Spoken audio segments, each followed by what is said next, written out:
Hey guys, so today's the next tropical update that I'll be giving you guys, and we've had some pretty big developments with this tropical system that we're watching. Because we're looking at the GFS model, its newest model run for the 12Z, and you can see the moisture down there in the Straits of Florida between Florida and Cuba, currently bringing pretty heavy rain to the Keys of Florida. We've already had like 4 or 5 inches of rain at Marathon in Florida, Marathon Key. Saw that on Twitter earlier, and you can see the GFS continues to show the low form very close to the coast of Southeast Florida near Miami. So people living in Miami, well, you better get ready for some decent gusty winds, some pretty decent rain, because this system looks to be going right near you guys as it starts heading northeast. And once it really starts to head northeast, get out of the Bahamas, which will also be impacted by some pretty heavy rain, gusty winds, higher surf. The waves will be a lot higher there,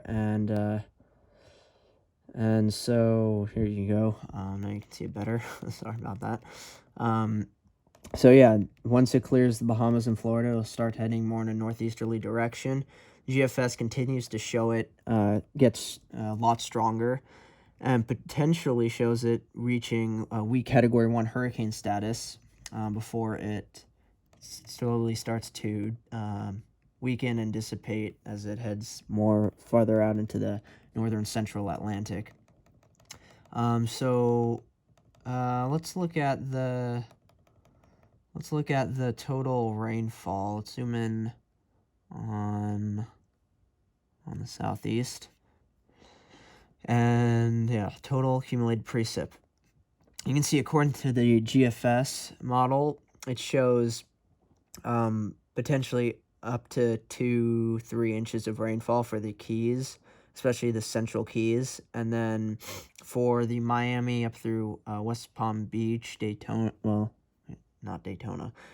At the very least, Miami, West Palm Beach area. Potentially up towards inch, and then towards, especially for the Miami area, potentially up toward an inch, and then West Palm Beach area could see up to 2 inches of rainfall, and then the Bahamas, they could see up towards 4 or 5 inches of rainfall. Even maybe some isolated spots reach 6 inches, but really the general max should be 5 inches for most areas. So now let's look at the wind. Let's look at the wind, wind this back a bit. See the system down here with still some decently strong winds, and then it actually brings between 30 to 40 knot winds for the Keys of Florida, and then as it gets its closest to the coast of Florida or Miami, close to the Miami West Palm Beach coastline, southeast coastline, it brings pretty far inland 34 to 40 knot winds, and then in the more lighter green, almost reaching yellow colors, 40 to 46 knot winds. And then, of course, as well, the Bahamas will get some decently strong winds up to, again, 46 knots as well. And then as the storm heads more northeasterly and starts to strengthen more, actually, let's change the regions, go to eastern U.S. Here it is. As it heads more northeast, looks like it'll strengthen according to the GFS model, and get winds of 64 knots greater. So it looks like it could potentially actually become more of a hurricane, potentially a weak hurricane in the end. So that's really fascinating before it, of course, dies out, goes into the central northern Atlantic. So now let's go back and look at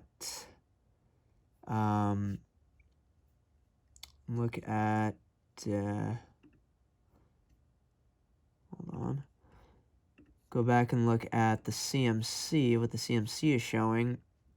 Let's first actually. Oh shoot! I want to stay on the. I want to stay on the eastern U.S. Go back to the precipitation.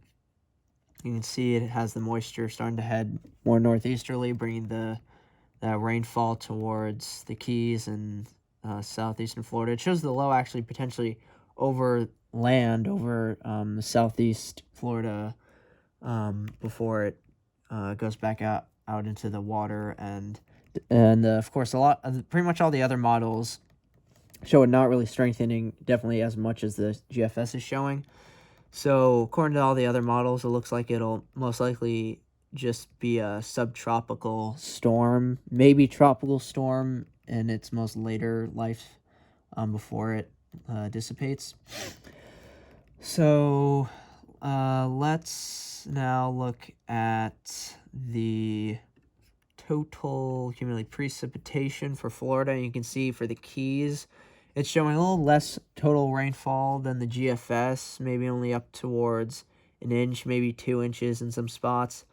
And then actually it shows for the Miami up through West Palm Beach area, up to 2 inches or more. Maybe in some spots 3, maybe 4 inches in the extreme coastal areas here, up here towards West Palm Beach. And then let's look at the nav gem. Show you the nav gem now.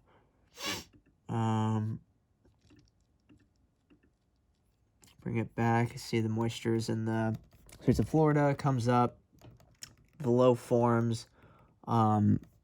Potentially also the nav gem is also showing with CMC shows.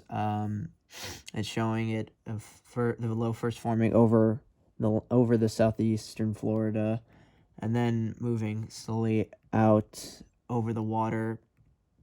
And actually, it's interesting. The nav gem is somewhat agreeing with the GFS model and showing it strengthen a good bit, potentially becoming a stronger fully tropical storm. Jesus Christ, what is wrong with this camera? Keeps doing this. I don't understand. There we go. It's better. Showing it becoming a potentially stronger tropical storm. Though it's not really showing it like the GFS potentially attaining weak Category 1 hurricane status. But it seems like the chances are a bit greater for the potential of it attaining fully tropical characteristics, especially as it gets close off the coast of the mid-Atlantic and the Carolinas before it dissipates, goes out into the north-central Atlantic. Let's look at the NAM model. Yeah, let's look at the NAM model. Bring it back to here. You can see the NAM shows the precipitation out in the Straits of Florida. Slowly starts heading northeastward, bringing more rain to the Keys and southeastern Florida, Miami, and the Miami West Palm Beach area especially. And then you can see that it's not really showing it getting too strong. Really, probably at most a weak subtropical storm according to the NAM. But that's really a lot of the consensus on all the models is that it looks like it will be named, at the very least, will be a named subtropical storm. And so there we go. Now it shouldn't. Oh, really? Yeah. I was just moving it with my hand to really get it tightened better, so it shows the screen more. Sorry about that. So yeah, the general consensus on all the models is that it will at least become potentially a named subtropical storm at the very least, with the potential for it to become stronger, maybe attain fully tropical characteristics, and at the most extent of what the GFS is showing, currently and has been showing a good bit recently over its past few runs, maybe attaining weak Category 1 hurricane status, but honestly, that's very low for me. I'm putting that at like a 30% chance of happening at the most. So finally, for the models, we'll get there in a second. We'll look at the Euro model and see what it's showing. So you can see the precipitation, as all the models have been showing. It's in the Straits of Florida, between Cuba and Florida, bringing the heavy rain to the Keys especially. And so let's now bring this up forward. And the Euro has the rain reach the southeastern Florida, South Florida, especially southeastern Florida, getting the majority of the heavy rain. Like the Miami, West Palm Beach areas, I've been saying. And the Bahamas look to be getting a good bit of rain out of it. It seems like the Bahamas will generally get the most rainfall out of the system for that area. And then it shows the system start heading more northeastward, like all the other models. And the Euros has interestingly enough been pretty stubborn with it, showing the system not really becoming all that strong, at most becoming a subtropical storm. But that's been the general consensus with all the models ever since the GFS was the first one to pick this up a couple weeks ago, and then now all the models are agreeing that looks likely that it'll become at least a named subtropical storm. Now let's look at the let's go to the wind. I do want to show you the wind it's showing for this system. Yeah. It's showing for the Keys and starting for southern Florida, winds like 25 knots. I believe this is in knots. They're just measuring it in knots, really. 25 to 30 knots in some spots. Then as we move this more ahead, it shows it moving away from Florida and the Bahamas getting most of the wind, potentially up towards between 30, 35 knots. And then as we see it head more northeastward, shows the wind field expanding more as it's showing it strengthening slightly, but not really getting it that strong. At the most, it seems 40 to 45 knots. So yeah, that's really the wind the Euro showing. Now I want to do the precipitation. Show the precipitation total accumulated. Yeah, here we go. So you can see just right off the bat. Actually, let's see if I'm gonna zoom in. Regional, Southeast U.S. Yes, good. As of right now, it's showing the Keys getting the most rainfall. At the very extent, like any accumulation, and then like really in the Keys, like half an inch to an inch, and then the most areas showing up towards an inch to 2.2 inches. So that's 2.25 inches, 2.25 inches. So the Keys are already starting to get a good amount of rainfall already. So let's expand this out in time. You can see they'll get even more rainfall as the day progresses into tomorrow. Going into the early morning hours of tomorrow, it shows it getting inch, 2 inches, over 2 inches. So let's now move it farther in time, and it shows that the Keys at the most will get anywhere between around 2 inches, some spots, all the way up to in the most eastern Keys, up to like oh wow, actually shows it potentially all the way up to 7.5 inches of rainfall. So that's a lot of rainfall, of course. Probably a lot of flooding in some spots. And then for the Miami area and up to the West Palm Beach area, anywhere from like 1.5 up to 2 actually, what am I saying? Potentially up to like 3 inches. Yeah, potentially up towards like 2 and 3/4 inches, 3 inches for those areas for total rainfall that the Euro is showing. And then lastly, for this tropical update, the National Hurricane Center's new forecast for the new advisory came out. It's showing the disturbance has over the next 2 days has a high 70% chance of becoming a where does it say it? It says this system is likely to become a tropical or subtropical storm by late Friday or Saturday when it is located near the northeastern Bahamas. The system is then forecast to move generally northeastward over the western Atlantic early next week. And then over the next 5 days, it's up to 80% chance. So really, it looks indefinite that, oh God, what the hell? Where's it taking me? Come on. What's it doing? Oh man, it's taking a while. I think it was to load for this. So this is the 5-day for the cone. Of course, you can see the general kind of like cone area as of right now for where the disturbance could really organize and become a subtropical system.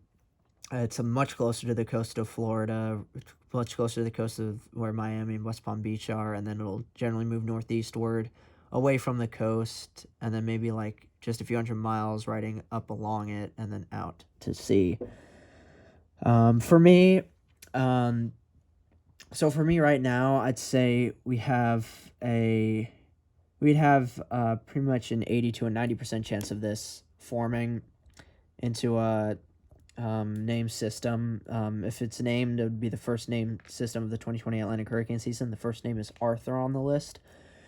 And I do think that it will attain fully tropical characteristics, most likely later in its life cycle. Though in the beginning stages, if once it is first named, it will most likely be a subtropical storm. I'm giving it a 30% chance at most at becoming a hurricane, and if it becomes a hurricane, it'll probably just be a very weak hurricane. And then, that's really it for the tropical update, guys. But finally, I just wanted to quickly note on the severe weather potential for tomorrow for the Northeast and New England, especially southern central New England. Their new update to it, they added a enhanced risk for extreme northeastern Pennsylvania, central New York State, the pretty much northern half of Connecticut, central and western Massachusetts, southern Vermont, and New Hampshire.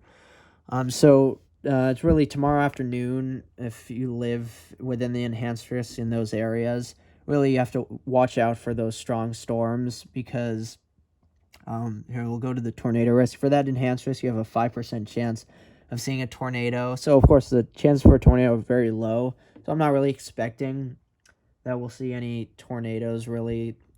Especially, of course, they're not expecting any strong ones at all, any like EF2 and above. But really, if like you were to see anything remotely close to a tornado, it'll probably mostly be funnel clouds, but they won't become full-on tornadoes for any brief amount of time. And then for the wind, you have a 30% chance of damaging wind risk for the enhanced region there, and the hail. Where's the hail? Hail, you have a 15% chance of damaging hail in the enhanced risk. And then for the slight risk, which includes pretty much everywhere within it and outside of it, from the central Ohio through pretty much all of Pennsylvania, pretty much all of Pennsylvania, for the slight risk. Most of New York State, and then including the New York City area, southern Connecticut into the northern and central part of Rhode Island, and the Boston area of Massachusetts, and then the most central regions of Vermont and New Hampshire.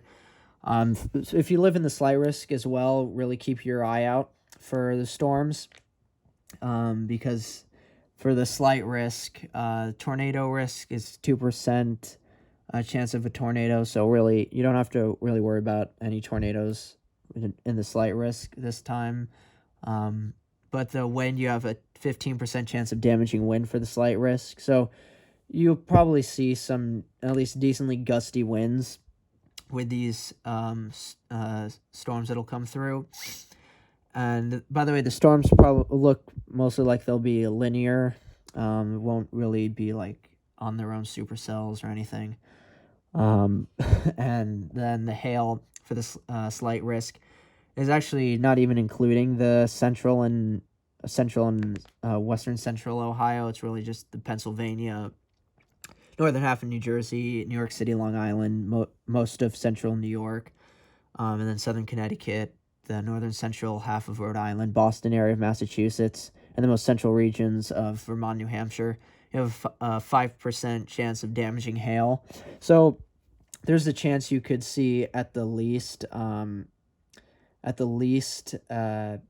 some very small hail, maybe pea-sized hail. But if you live in the enhanced, you'll probably see a little more than that, a little larger than that. But yeah, that's it for today's video, guys. I know this was a long one. Hopefully you've sat through the whole thing, because I really want you guys to hear about this, especially with the new updates we've seen with this tropical system. But I hope you guys enjoyed. Please like, comment, subscribe below, and I'll see you guys in the next video. Bye.